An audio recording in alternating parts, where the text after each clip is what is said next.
গল্পের শুরু হয় এক নার্সকে দেখিয়ে। সে মিস্টার কেনজি নামের এক বৃদ্ধ ব্যক্তির দেখাশোনার দায়িত্বে ছিল। কেনজি শেষ বয়সে খুবই অসুস্থ হয়ে হাসপাতালে ভর্তি হয়েছে। নার্স কেনজিকে ওষুধ খাওয়ানোর জন্য রুমে আসলে দেখতে পায় সে অনেকগুলো কাগজ নিয়ে বসে আছে। কৌতূহলবশত নার্স তার কাছে জানতে চায় এই কাগজগুলোতে সে কি লিখেছে। এর উত্তরে কেনজি বলে সে একটা মুভির গল্প লিখেছিল আর এই কাগজগুলো হলো তার সেই মুভির স্ক্রিপ্ট। কিন্তু দুর্ভাগ্যবশত সেই মুভিটা কখনো তৈরি হয়নি। নার্স আগ্রহ নিয়ে তার অতীত জীবন সম্পর্কে আরো কিছু জানতে চায়। কেনজি বলে বহু বছর আগে সে একটা মুভির স্টুডিওতে অ্যাসিস্ট্যান্ট হিসেবে কাজ করত আর তখন থেকেই তার ইচ্ছে ছিল সে নিজেই একটি মুভির গল্প লিখবে এবং সেই মুভিটা তৈরি করবে। আর সেই মুভির কাহিনীতে সে তার নিজের জীবনটাকে তুলে ধরেছিল কিছুটা কাল্পনিক কনসেপ্টের উপর ভিত্তি করে। এই শুনে নার্স তার কাছে সেই মুভির গল্পটা শুনতে চায়। এরপর কেনজি তার কাহিনী বলা শুরু করে। প্রায় ৩৫ বছর আগে কেনজি ইউকো ফিল্ম স্টুডিওতে চাকরি করত। তার একমাত্র শখ ছিল নতুন নতুন মুভি দেখা। সে তার পেশাগত কাজ শেষ করে প্রতি রাতেই থিয়েটারে যেত।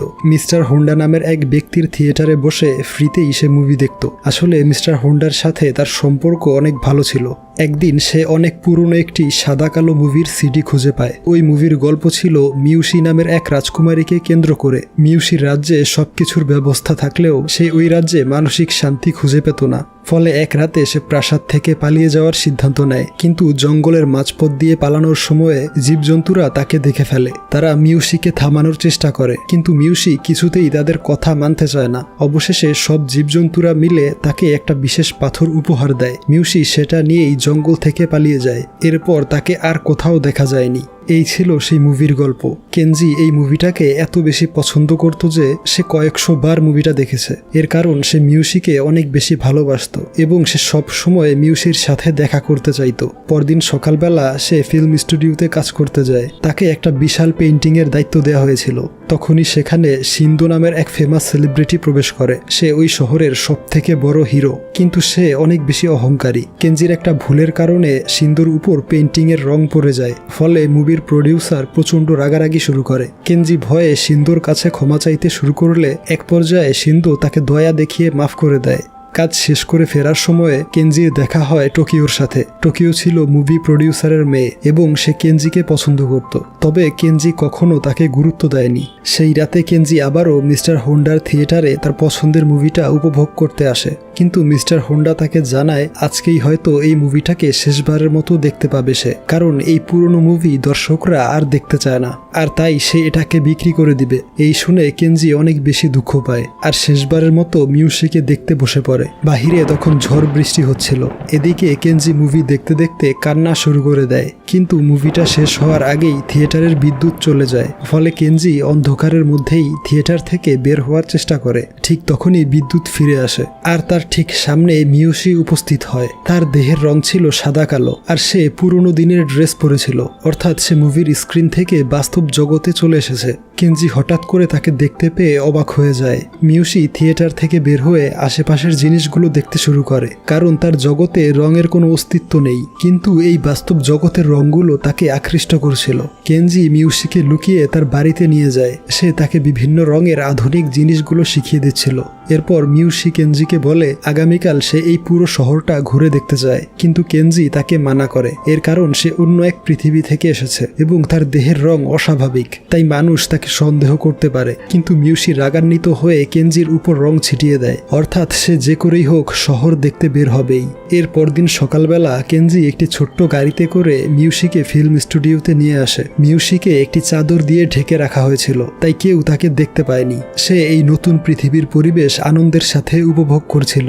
কেনজি তাকে মেকআপ রুমে নিয়ে যায় এবং ড্রেস চেঞ্জ করে নিতে বলে। এর কিছুক্ষণ পরেই মিউসি নতুন ড্রেস পরে মেকআপ রুম থেকে বেরিয়ে আসে। কেনজি তার দিকে তাকিয়ে অবাক হয়ে যায়। এর কারণ মিউসি মেকআপের সাহায্যে তার দেহের রং পরিবর্তন করে স্বাভাবিক হয়ে গিয়েছিল এবং নতুন ড্রেসে তাকে অসম্ভব সুন্দর লাগছিল।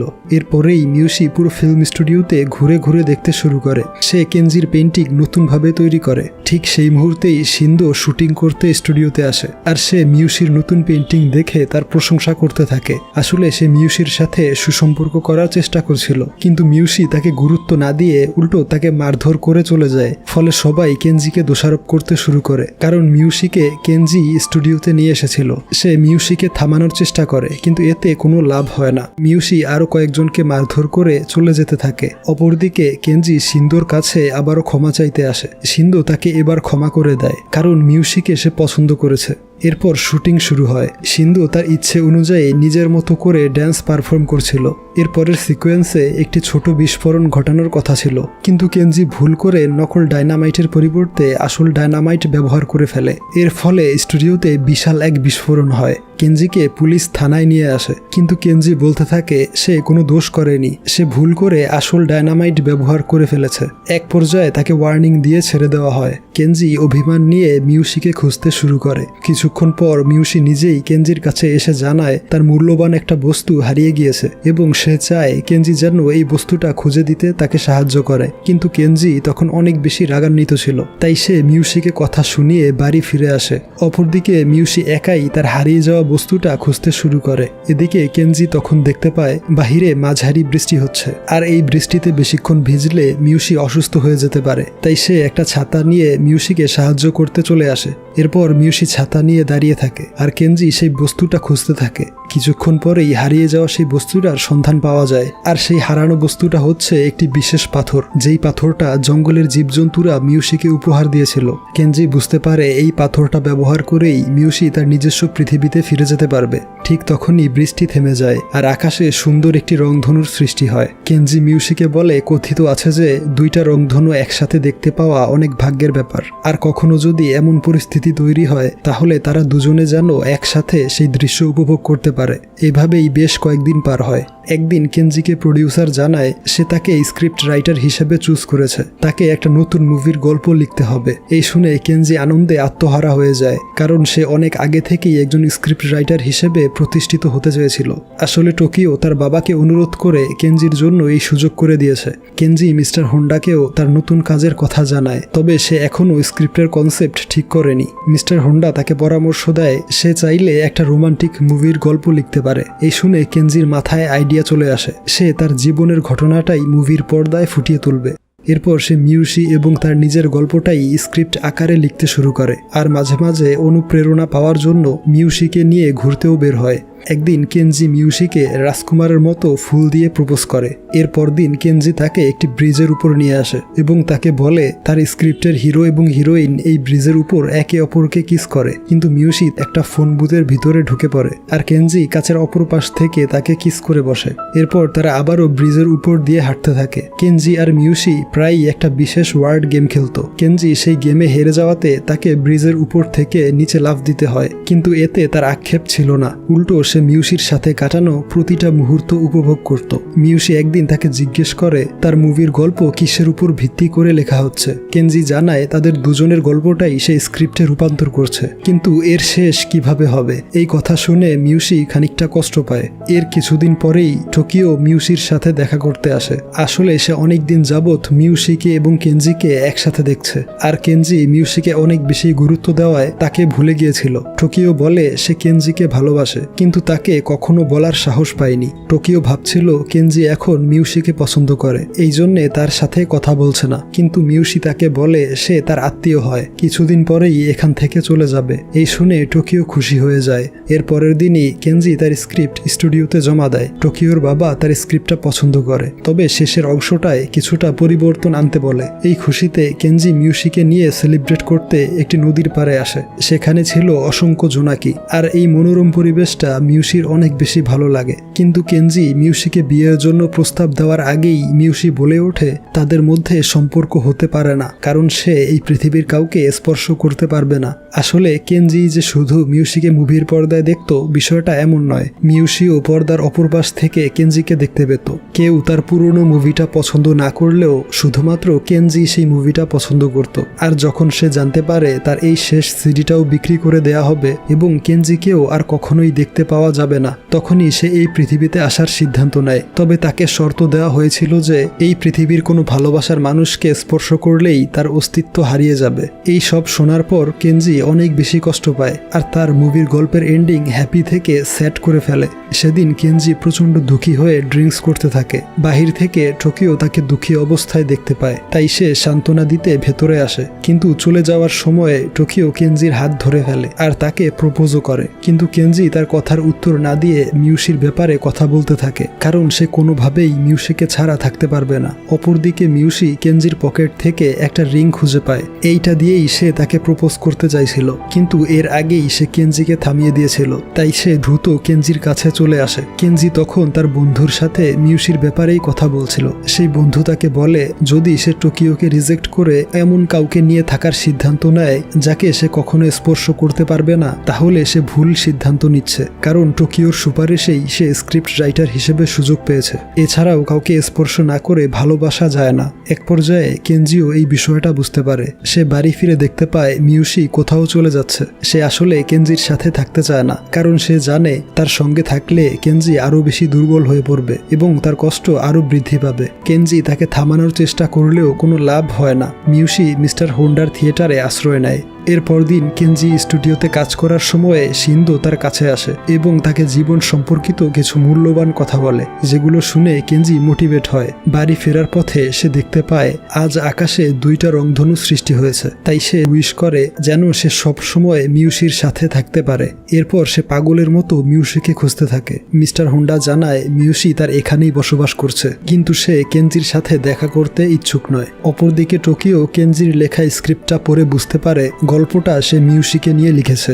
সেদিনই সে একটা রেস্টুরেন্টে কেনজির সাথে দেখা করে এবং তাকে জানায় সে কয়েকদিন আগেই মিউসির সাথে দেখা করেছিল এবং কেনজিকে ভালোবাসার কথা জানানোর ব্যাপারে আইডিয়া চেয়েছিল। মিউসি তখন টোকিওকে সেই সব কিছু করতে বলে যেগুলো সে কেনজির সাথে করেছিল, মানে ব্রিজের ওপর দিয়ে হেঁটে যাওয়া, তার পছন্দের ওয়ার্ড গেম খেলা। আসলে কেনজি এখনও মিউসিকেই পছন্দ করে আর টোকিও খুব ভালোভাবেই সেটা বুঝতে পেরেছিল। তাই সে কেনজিকে মিউসির কাছে চলে যেতে বলে, এতেই সবার মঙ্গল হবে। এরপর কেনজি তাকে ধন্যবাদ জানিয়ে দৌড়ে থিয়েটারে চলে আসে। মিউসিও তার জন্য অপেক্ষা করছিল। সে কেনজিকে বলে এভাবে বেশি দিন তাদের সম্পর্ক টিকিয়ে রাখা সম্ভব হবে না। কেনজির উচিত এই মুহূর্তে তাকে জড়িয়ে ধরে বিদায় জানানো, এতে করে অন্তত একবার হলেও তারা একে অপরকে স্পর্শ করতে পারবে। কেনজি কান্না করতে করতে মিউসির সামনে আসে আর এখানেই কেনজি তার গল্প বলা থামিয়ে দেয়। সেই নার্স বুঝতে পারে এখনো কেনজির গল্প কমপ্লিট হয়নি, তাই তাকে এখানেই থামতে হয়েছে। ঠিক সেই মুহূর্তেই মিউসি আসে বৃদ্ধ কেনজির সাথে দেখা করতে।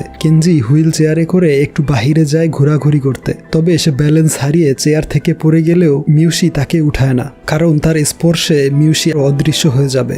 অর্থাৎ কেনজি আসলে কোনো কাল্পনিক গল্প শোনাচ্ছিল না, বরং তার জীবনে ঘটে যাওয়া বাস্তব ঘটনাটাই নার্সকে বলছিল। কেনজি মিউসিকে বলে তার কাছে আর বেশি সময় নেই, সে তার গল্পের একটা হ্যাপি এন্ডিং লিখতে চায়। এরপর সে আবারও গল্প লেখা শুরু করে। সেদিন থিয়েটারে কেনজি মিউসিকে স্পর্শ করেনি, বরং সে সিদ্ধান্ত নিয়েছিল এভাবেই তারা জীবন অতিবাহিত করবে এবং শেষ বয়সে মৃত্যুর আগে কেনজি তাকে জড়িয়ে ধরবে। কেনজি মিউসিকে স্পর্শ না করেও অসম্ভব ভালোবাসত। সে কাজে যাওয়ার আগে কাচের এক পাশ থেকে কিস করত।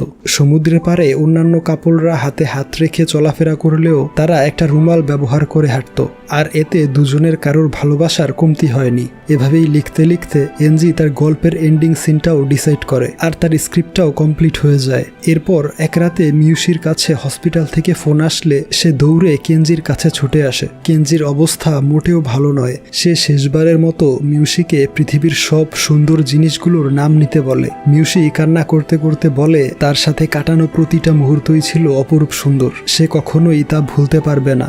অবশেষে সে কেনজিকে জড়িয়ে ধরে কান্না করতে করতে অদৃশ্য হয়ে যায়। অপরদিকে কেনজিও তাকে জড়িয়ে ধরে মৃত্যুবরণ করে। এর পরের দিন নার্স তার রুমে আসলে সেই স্ক্রিপ্টটা খুঁজে পায়। কেনজি গল্পের শেষ অংশে লিখেছিল সে মিউসির রাজ্যে চলে এসেছে। সে ওইখানে রাজকুমারের মতো মিউসিকে গোলাপের সাহায্যে বিয়ের প্রস্তাব দেয়। গোলাপ হাতে নিতেই মিউসির পৃথিবীটাও রঙিন হয়ে ওঠে। আর এইখানেই মুভিটির সমাপ্তি হয়।